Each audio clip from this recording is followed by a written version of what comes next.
Games are fun, but they're not always cheap.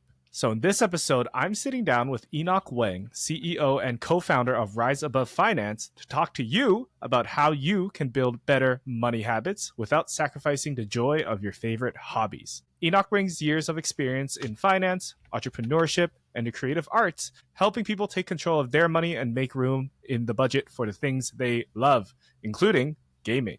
From setting up a fun fund to manage FOMO during Steam sales, this episode's going to be packed with practical, real-world advice, plus a few good laughs and some game talk. Welcome to Grow Up, Level Up, the podcast where we talk to folks about the fun and games that help them grow up and how they integrate games into their lives today. And like I said, we are welcoming Enoch Weng to the show. How's it going, Enoch? Hey, Samson. Thanks for having me on. Yeah. This is really exciting because we've been talking about doing something like this for a while. And thank you for coming on and bringing your expertise and showing to our audience how maybe you budget for video games. I can definitely learn a little something about how to budget for games and my hobbies, whatever they are. So I'm really excited to chat to you today. Yeah, super stoked. And I know we've talked about being on this for a long time, and I'm so excited to finally be on. Yeah. Well, for folks who are just hearing you for the first time or meeting you for the first time, who are you? What do you do? Yeah, why don't we start there? Who are you? Okay, I'm going to start by saying I grew up as an avid gamer, but I never really had access to the consoles. So I think when the PS1 came out, when N64 came out, that was around the era that I grew up with. Actually, no, I lied. I had touched an Atari before. Wow, so okay. I'm dating myself now, but I've been a huge lover of video games, of the creative arts since I was a kid. But because I grew up in a family that wasn't very wealthy, never really had access to it, which we can dive into later on. But yeah, I just wanted to start with that by saying I love video games. I'm still a diehard fan. Today, I definitely am able to afford more, but I still am shocked at some of the prices today. Oh my gosh, we are going to dive into it. There's some news today as of this recording that sent shockwaves throughout the gaming industry. But you're saying that you can afford all the games today. How can you do that? What's your day job? What are you bringing from that into your hobby life? Right. So my day job, I run a financial planning and consulting firm, Rise Above Finance, as well as a fine arts institute, Glorious Art Institute. So I own and run two different businesses. Oh, wow. So CEO, the double CEO, or just the title, man. Doesn't mean much. That's what my old boss said. I was like, oh, I want to be CEO one day, and he's like, we could just make you CEO. It doesn't really mean anything. It is just a title. Type it out, and it's just a title, man. Yeah, it's true. On LinkedIn, you can be anything. That's right. Before we dive into the topic of the show, which is budgeting, how can I afford all the games and toys and video games I want to know a little bit more about you. What are you drinking today on the podcast? What's your podcast juice of choice? I am a classic bubble tea. Today's a classic boba. Nice. Is it the milk tea, or do you do the brown sugar? Yeah, today's is a classic milk tea. My sister did a bubble tea run for us earlier. So nice. That was really nice of her. Shout out to my sister. Shout out. And I always have to ask, what's your favorite video game of all time? Oh, that's such a tough one. And you can only pick one. I mean, I'll let you pick. I can only pick one. Okay. I love JRPGs. I would have to say one of my favorite games was the JRPG that got me addicted to it all, which was Tales of Symphonia that I played on the GameCube. Wow. Okay. What is that game? I think I've seen it before, but I don't know what it is. So think Final Fantasy in terms of franchise games with the mythical fantasy type of feel, and that's basically Tales of Symphonia. It's a different version of it. It wasn't as popular as Final Fantasy, but big world plots, huge character development. It's very epic. Okay. Would recommend. Okay, cool. Tales of Symphonia, and this is kind of related to money and games and everything we're going to talk about. But what's the first game you actually saved up for that you spent your own hard-earned cash on? Oh man, let me think. Sure. This is taking me back, and this is probably going to be really embarrassing. I think the first game that I ever spent money on was probably Neopets or Adventure Quest. I think it was Adventure Quest. It was Adventure Quest. I remember, yeah. Wait, yeah, it's a free-to-play game, but so what do you spend the money on? Like the microtransactions? Or? Yeah, there was something called Guardian. So basically you have access to weapons and more plot and storylines. So a bunch of us saved our monies to buy it. Yeah. That was our first foray. Slippery slope. I think you're just ahead of the game. Like microtransactions are so ubiquitous with free to play games now, but back then I remember when Maple Story started charging for the cosmetics and stuff, and then Oh we're like, man, that's crazy. That's crazy. How could they do that? yeah, that was crazy. I didn't get into it, but my brother definitely spent a lot of money on that. It's okay. It's normal now. I don't ask me how many Fortnite skins I so, meat of the show, the reason why we brought you on the side, we talked about doing this topic for a while, but we want to help the listener, our viewer, how to budget better to be able to afford the games they want. Because I don't know about you, but I play a lot on Steam on PC. And I swear every month, every other month, there's like some sort of sale. There's like the summer sale or like the turn based RPG sale or something like that. And then it's like, ooh, that game that used to be $60, but now it's $10. Do I buy it? It's just so tempting, and then it stacks up, and you always end up buying those AAA games for $60 American or $90 Canadian. It's going up now. How like and stuff adds up, and sometimes you don't even play those games. So taking a step back, what are some common budgeting mistakes for that people make when it comes to hobbies like gaming? That's a really great question. I think maybe I'll share with you some of the mistakes that I made Sure, yeah, let's growing start up there. and what I was saying. I think part of it is not anticipating. I think having your own fund or budget for games. And what I mean by that is there's three things that comes to mind. One is microtransactions and gacha. Number two is new game releases, and number three, of course, you mentioned sales. So, for example, every time a Steam sale comes on, or there's a bunch of different drops, then I'm like, well, I want that.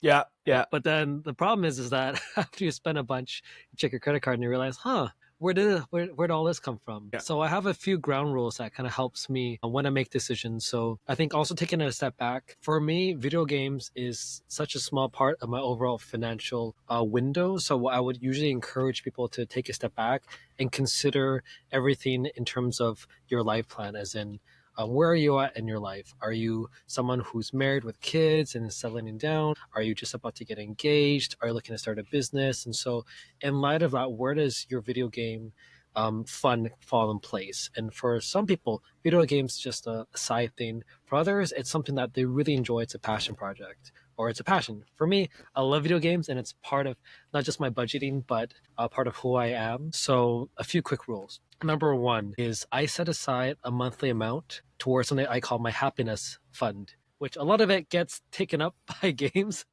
Yeah, but it could be a percentage, it could be a nominal figure. For me, it's about $200 I set aside every month just to sit there. It doesn't mean I'll use it, but it means that's what I know is my cap. The second thing is I try to really limit microtransactions or gacha. For example, I'm still playing Pokemon TCG Mobile. Oh yeah, yeah. Very, very tempted to spend. So far, have not spent on it. Well, the new set just came out too. So I know the new set came out, so I'm like, tricky. oh man, I'm already out. Yeah, sorry, I didn't mean to tempt you. It's all good, but I think being aware. So, for example, when Fate Grand Order came out years ago, I had spent a lot of money on that game because a couple of our buddies were playing that too, and ended up spending like $1,000, like I think within a week, just because we're trying to do the polls. Yeah. And then I didn't realize how much it was because I thought, oh, I have it in my budget, but I realized I didn't. I wasn't tracking, and so I think for me having that ground rule where before I press the button to buy, what I actually do is actually turn my phone off or walk away or turn my laptop off and actually give myself some time to really think through it. Sometimes I'll even sleep on it if I'm about to make a big purchase. So it kind of gives you that space before you make an impulse decision. So finding kind of what are the different habits that you might be accustomed to that you're not aware of and taking a step back. Mm-hmm. I love that. That's like, yeah, giving yourself space, giving yourself time to think about it, because it's so easy to like, 10 packs, $10, and you hit the iPhone side button, and then you're in, and then then you're done. You get your happiness. I want to talk a little bit more about that happiness budget. Like, how did you come up with the amount? And I guess like, how would you categorize certain things into that happiness budget? Like, for you, it's video games. What if it's like food? Or I don't know, what's another hobby, like going to the movies, books, whatever it is. Like how would you advise someone to plan for that happiness budget? That's great. So taking a step back, there's different ways that you can structure a budget. The very popular one is the 50-30-20, which is 50% needs, 30% wants, and then 20%. Or sorry, what was it? Wow, 50, I 30, can't 20. remember. I think it's a 50, 30, 20. I can't remember. I don't use I that think I've method heard of anymore. this one too. But that's Okay, the whoa, simple advanced. method. Yeah. No, not Yeah, saying that. yeah. It's because I get very granular. But if you're starting Mm, out, it's nice to identify what are your bigger buckets. So of course, there's eating out, there's groceries, utilities, and so as you're listing them out, having them in different buckets and having mhm. percentages for it to allocate. For me, my happiness budget is a small percentage of my overall budget, and what I have in there is, in this case, video games, things that could be miscellaneous, could be gifts or kind of memes purchases, but it also includes little trinkets and gifts. So I also have another budget called my giving budget, which is roughly the same, about $200 to $300. And that budget is, I call it the Jesus Fund, because Yeah, yeah. it's basically the money where I dip into if I want to give things to people or if I feel like there's a cause I want to contribute to. So that's on top of my regular giving. And so why I'm using all these different funds is because you can just slap a label on whatever you like and call it your own fund because you can define what it is for you. So for me, I have 20 different buckets. Imagine your Mm, paycheck goes in your bank account, then I automate it into 20 different other accounts, sub accounts, and they each have a label on it. And for me, that gives me power because I put a label to the account. I've now categorized and labeled the money there. So now I've given every dollar a purpose and a use rather than just having everything sitting there where I'll feel tempted to spend all of it on the next game. Oh, that's such a cool tip to, well, one, automate it so you're not doing the work and it's being done for you. Like, we all work with computers, it should be auto. But to give every dollar a purpose, I really like that tip or that mantra, so that you're kind of pre-budgeting and pre-thinking about what you're going to spend on before maybe the game comes up, the impulse purchase comes up. That's really cool. But 20 different buckets is like most people have savings and checking and Yeah, savings. I And then definitely it's don't like recommend 20, 20. Yeah. but find the rhythm that works for you. Okay, cool. So I liked your walk away tip for those impulse purchases, like during Steam sale. Like, do you have any other simple tips that you use or that you've seen work for people for their impulse purchases that help maybe Hmm. prevent them or give them a second or third thought on those impulse purchases? Yeah, there's a few. I think one of them is to not have things autofilled. I know it can be very inconvenient. I have everything autofilled already, but Yeah. basically it's can you create as many barriers for you and a decision you need to make as possible, whether it's, let's say, having to physically go and grab the card to type it in, not autofilling. Other things I've done before is, let's say, accountability partners, where I had a challenge with some of our friends to see who could save the most. We did it as a Okay, fun thing, competitive. and Yeah. then yeah, you can add in a competitive layer, which we'll get into later on about gamification. But Okay, yeah. essentially, it's finding ways to not just habit stack and hacking kind of your routine, but also gamifying it. How do you make Hmm. this fun? Mm-hmm. Well, I think my mind immediately goes to like those fantasy sports things where like the fun comes from everyone gets money at the end. But why don't we talk a bit about gamifying, since this is a gaming centric podcast anyways. Why don't we talk a little bit about gamifying budgeting, gamifying saving? What does that look like? Yeah, I think for me, it starts with establishing what is your goals and objectives. Just like any good game, you know what's the purpose of the game. I mean, some of the games don't really have a linear storyline or a definitive end, but generally there's an objective that you know you're aiming towards. And so I look at it as our lives as well, as in what is at this point, what are some of the goals I have in my life? What's the vision and the calling I'm working towards? And I have that as my target. And then working your way back, you set those milestones. You set kind of like almost like leveling. It's like if I want to get to level 40 and a level 5 noob, how do I grind to get there? Okay, yeah. And Yeah, then you yeah. start to work the story in your head. Oh, okay. So you identified an end goal first. So it'd be like, I want to save $1,000. Do you give yourself like a time limit? I want to save $1,000 by June. So it's like about 2 months. And then I guess you can work backwards. Like, all right, this week I'll save 100, and then maybe 150 next week, so I make it up, like something like that. Yeah, so you can have a number of different goals. It could be as something as small as like I want to try to save up $500 in the bank to start if I have nothing. It could be a bigger goal as in, I want to get married in the next 2 years and I want to be able to move out and have a place. It could be something like I want to launch my side hustle or make that into my main business. It could be I want to take care of my aging parents that are retiring. It could be I want to be able to start a nonprofit. There's so many different goals people can have, whether it's lofty, large goals or small value, like a value based goal. So whatever that goal is, you just start to map it out. I really like that mentality of pre-planning, getting ahead of it. But sometimes, like, I don't know, I'll use an example for myself. Monster Hunter Wilds came out earlier this year, and I'm like, oh man, the scores are all good, and all my friends are getting it. Do I splurge on this? Like, it's not really in my budget, but everyone's playing it, and I got time, and yeah, it's kind of fitting my budget. Is there ever a right time to splurge on a game, and how do you know if it's worth it to splurge on a game? Right. So I would ask the question of how does this affect the other parts of your life? I think sometimes it's easy to kind of focus on the very granular, as in we see each decision by itself. But then what happens if you take a step back, as in, for example, if I buy this drink, go eat out here, travel there, it's not really going to affect much seemingly. But then let's say, for example, if my goal is to get married by next year, and then if I continue my spending habits today, then that means if I look at my numbers, I'm like, wait, hold up. I can't actually get married next year. I have to delay by an extra year. So for me, because I have something to compare it to, because I know what the other things are, it gives me greater sense of duty towards, actually, maybe I will cut here. Maybe I'll delay this in order to achieve something else. This is also why having a budget or different buckets can help when you have these type of, for example, things pops up. I'll give you an example. Yesterday, I bought a game, The 100 Line, which came out around the same time as Expedition 33. Yes. Yeah, so that's basically like, they both came out. Very similar concepts.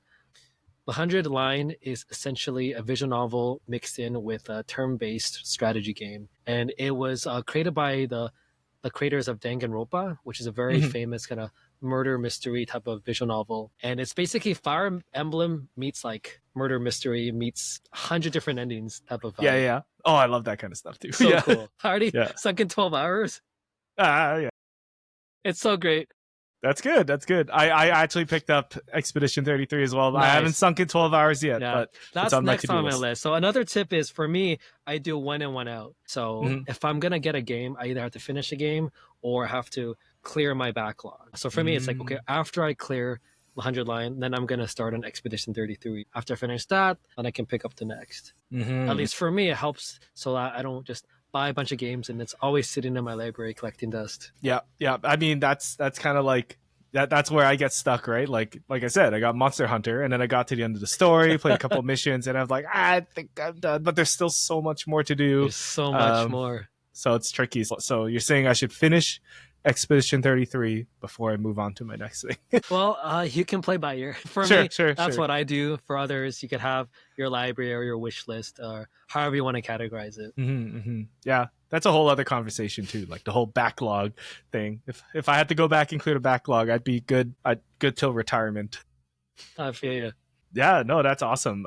Thanks for the tips so far. I think those are all super practical. I might be jumping a little bit ahead here, but I was wondering, like, you mentioned a lot about tracking your spending and like managing the budget that way. Is there any like tool that you use specifically, or tools that you recommend to other folks that use that you can use for budgeting, or like services or any of that as well? Yeah, definitely. For me, I use a combination of web-based apps, so web-based budgeting platforms, Excel sheets, and Notion templates. So when I work with clients, the very first thing I usually do is to get them to just provide 3 months worth of credit card statements and start there. And whether they're writing it by hand, input it into Excel, put on Notion, to go line by line to really feel the weighted impact of their purchases. Of course, how do you automate this, make it easier? A few apps I recommend. My number one app I recommend is actually a Canadian company based in Toronto. They're called Lunch Money. So go Canadian. I really like it. Yeah,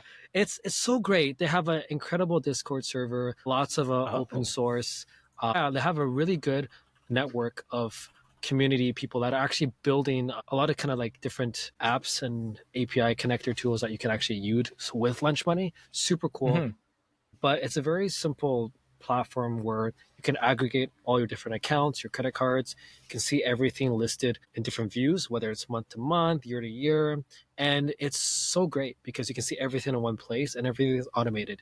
You can set different Oh. rules to figure out how you want to classify different purchases, especially if there's reoccurring purchases. So it's very bare bones. It's basically a stripped down version of Mint. So I would have recommended Oh Mint, yeah. but they shut down a while ago. To my knowledge, there's nothing that has really been able to compare with Mint, but there's companies such as Monarch that are doing a really good job as well. Mm-hmm. Awesome. Okay, yeah, lunch money. I just looked it up. I love the how simple the UI looks. So definitely It's check a it really out if cute you're listening. UI. It Yeah, is and cute. if you Yeah. want something more hands-on, YNAB or you need a budget Yeah. is a lot of people swear by it, but you have to Mhm. really take the time to build your budget through using it. Okay. Well, I mean, you need one, so they're making you get one now. That's right.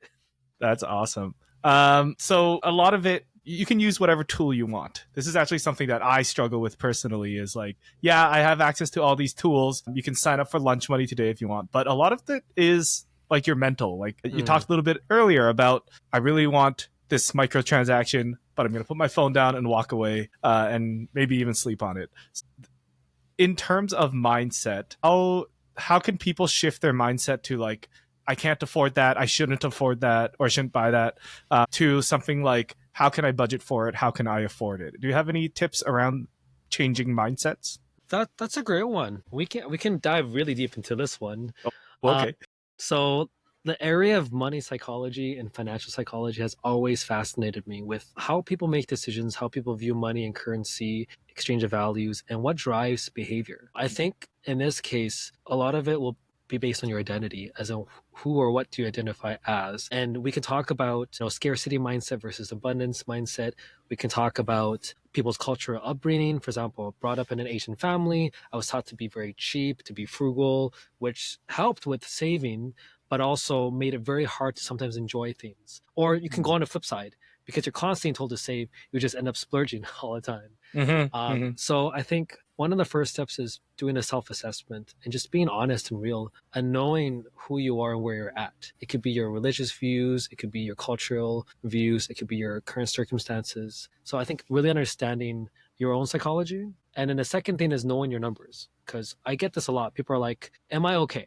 And my question is, well, I don't know. Show me the numbers. One, Mm-hmm. what are your numbers? And number two, what is your benchmark? So somebody could ask me, is $1 million enough? And I'm like, enough for what? Is it enough if you already have a place, everything's set, and you're already in retirement? Yeah, sure. Is it enough if you're building your third business and you are about to pay 100 employees? No. So that was a really crappy example. But in essence, it's also knowing your context. Yeah, it's like looking into yourself and seeing what your values are first before thinking about, if I can afford that, if I want to buy that. Like, do I want to be someone who buys the new game every time, or do I want to be someone who wants to afford a house one day, or wants to Mm-hmm. buy a new car, which is useful, which unlocks jobs and stuff like that? Okay, so a little bit of identity.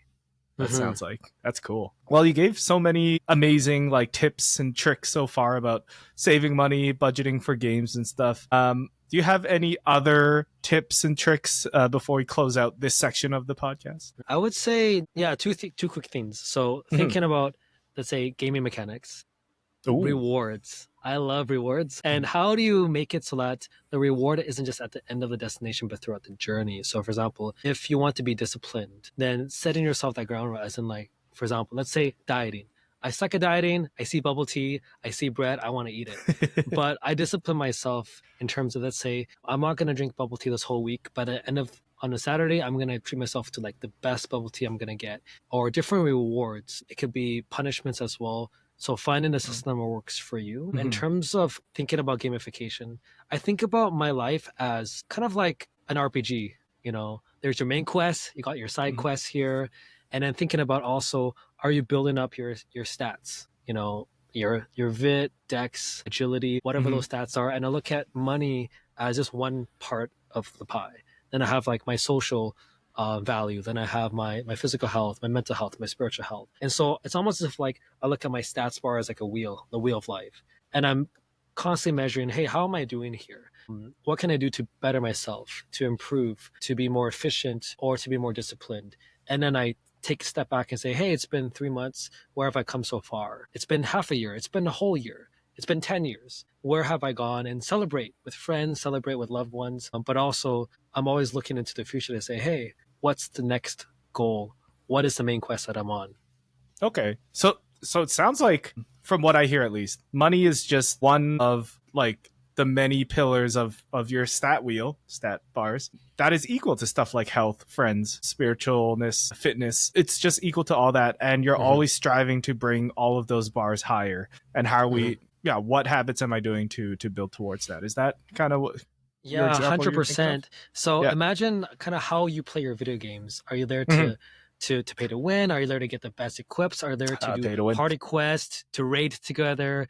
Are you Yeah. there to experience nature? Like, do you like sandbox games? Do you like adventure games? And so I think a lot of that we can learn and take into reality, or into, let's say, for example, our finances, where a lot of times game economics is important, but that's not the main goal. It's a tool that gets you from A to B, or it's a tool to unlock different things. And so in the same way, the in-game currency can be translated into real-world currency. That's also a way that we can use that to unlock different, let's say, DLC maps. Yeah. Or it can be used to invest in yourself, into your stats. It can be used to, create social environments so you can have raids with friends, etc. However you play your game can be a lesson to how you can take that into the real world. Yeah, it's almost like increasing this stat also unlocks new opportunities, new areas. So it's important. It's like the skill trees in life. Yeah, exactly. It's not just this thing you keep in your pocket and that you never hoard and buy potions but never use. No, this is equal to your health, your vit, your attack, defense, luck, whatever, all that. I'm playing Clair Obscure right now, so I see like attack, health, vitality, armor, luck, and then money is in there as well. Yeah, that's right. Every paycheck I level up, I gotta put some points into there. Yeah, that's right. That's awesome. Yeah, well, thank you so much for the tips so far. I want to learn a little bit more about you and your journey, how the role that games played in your life. And you touched on it a bit before, but like how games taught you good habits, maybe bad habits, encourage bad habits, encourage good habits. I want to learn more about you. First question, though, is you're running a financial company now, Rise Above Finance, helping people with their budgets, their money, and helping them achieve their goals, whatever they are. How did games influence that path? How did they help you get to where you are now? The tongue-in-cheek answer would be the free market in MapleStory, where you sell items to each other. No way! Come on, you can't. No, jokes aside. End with that. Yeah. Okay. What I'll say is, I think for me, video games has taught me a lot of valuable life lessons that you can then derive into finance. So everything from the power of friendship to how do you understand game economics and trade-offs, understanding sacrifice, understanding cost-benefit analysis when you're making decisions where you only have finite resources and you have to figure out, do I buy health potions or do I buy weapon? Do I upgrade this or do I invest into my next skill tree? Then there's the larger things about, hey, I want to communicate with friends, or I want to make friends, but also I used to play Ragnarok Online. So we would organize guild wars where your guild would versus others, and there was a lot of communication. I played World of Warcraft before, also similar when you do your raids, communication. I was a huge StarCraft player, so that's a lot about resource management. So I would say, on the fly too. Right, on the fly. So there's so many of these games where you learn so much about a particular area, or there's some sort of skill set that you can then transfer out. So I don't really have one key game or key story, but I'll say the different genres of games has influenced my life. Even though I'm a huge RPG guy, strategy games, real-time shooters, FPS, they're all have been a big part of my life, and so I've taken a lot of those with me. Yeah. Well, it sounds like two parts. One, the resource management of those RPGs and like StarCraft. You bring those skills now into managing the resource of money. But at the same time, it sounds like there's a lot of social elements as well. We play a lot of MMOs and StarCraft competitive games as well. So that's also about working with people and helping each other solve problems. And maybe there's some leadership. There's some, what's the opposite of leadership? When you're a follower. The follower, yeah. Yeah. Like there's some of that as well that that does those skills, even though they may be online or not face to face, are the same skills that you use in your day job now. So that's really cool, actually. Yeah. Yeah. It's not just budgeting money. So is there like a financial lesson that you learned because of a game? Maybe it's the microtransaction or something else like that. I remember my first financial lesson in a game. A Pokemon Fire Red came out. And then Ooh. my parents said that me and my brothers, two younger brothers, the three of us can all Yeah. collectively buy it. And then Ooh. we got the permission. We didn't have the money. So we started like digging for money around the house. I pulled out all the Lycee, the red pockets that we got, Nice. and pulled it together. And that was kind of our first budgeting lesson. And then we brought it to EB Games and made the poor employee count it all. That was our first financial lesson. Is like, man, video games do cost a lot of money. Oh man. Yeah. Yeah, definitely. I think, let me think of something. Mm-hmm. I don't know why this pops up, but remember when Facebook first came out and there was those stupid games we all played where we were trying to like invite or send. Well, there's Farmville. There was, what's the Farmville. chef one? Yeah, the Restaurant City. Or Restaurant something. City. Yeah. Yeah, those games. So I think about those games almost fondly because I think about, and what's that Bejeweled game?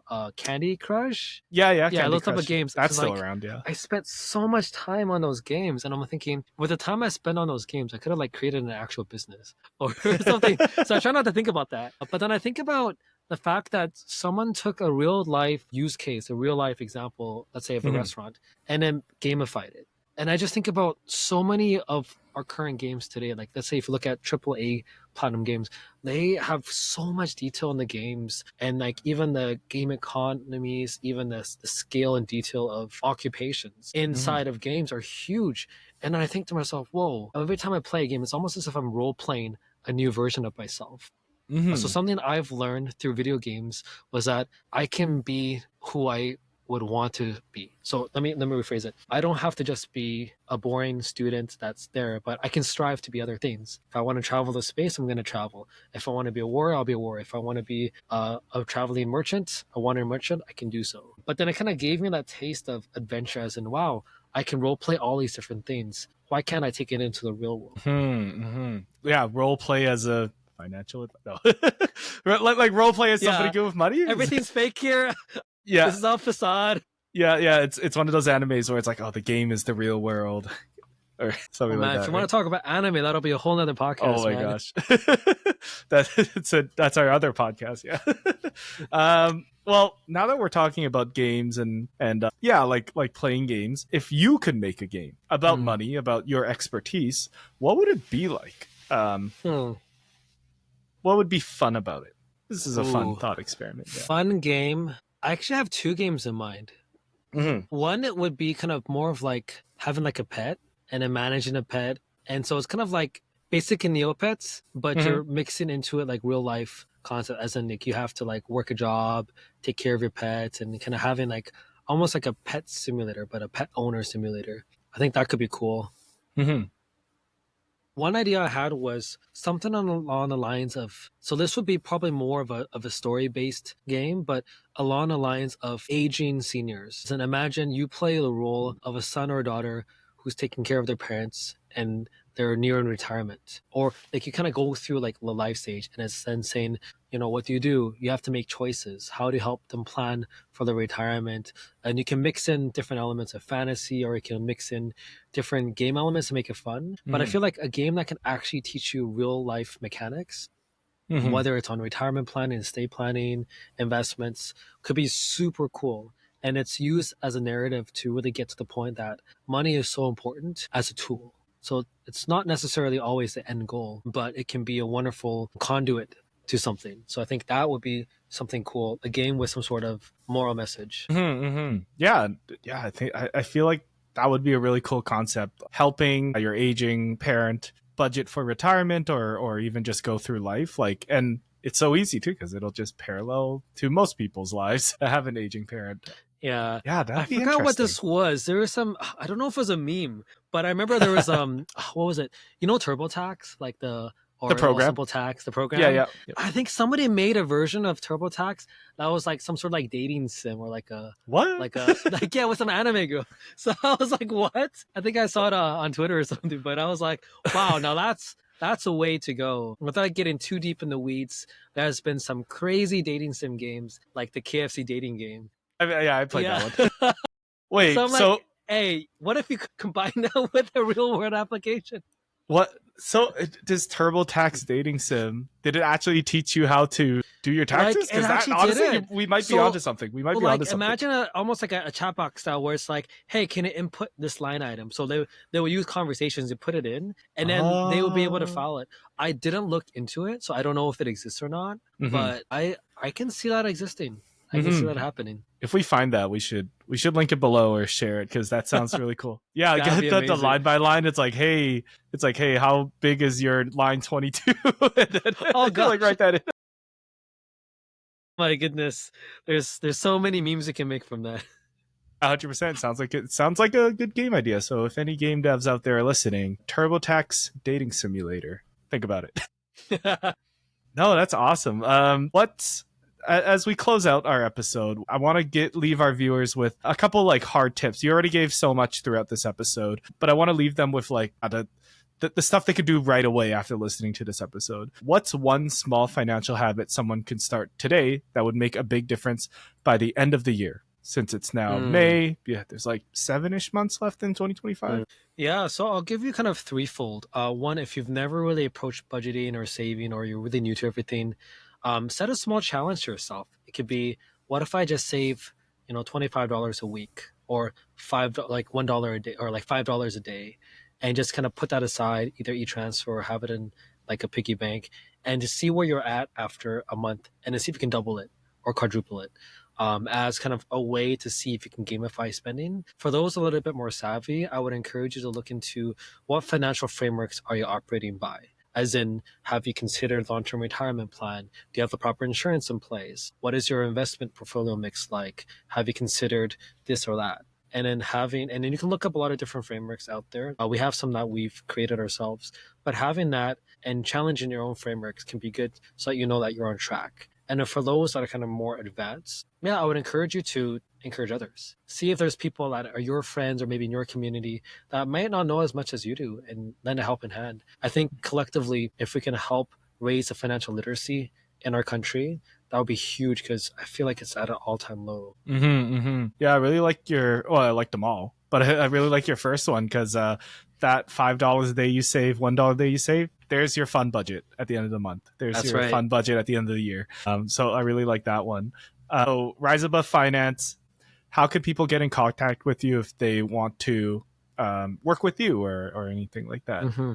Yeah. Yeah, you could drop me a DM on Instagram or LinkedIn. You Ooh. can find our website, which I'm sure you'll have somewhere. And yeah, any of our socials. Awesome. Last question for you as we close out this episode, and then I'll make you drop your socials again, just so you know. What's the most fun thing that you've bought guilt free because of your well planned budgeting, your smart budgeting? Oh man. Honestly, man, to be honest, I still feel a little guilty Oh, when I buy things, okay. even though I plan it out, because I know that's something I have to process and work through as breaking a family pattern. But the last purchase I did was for a unicycle.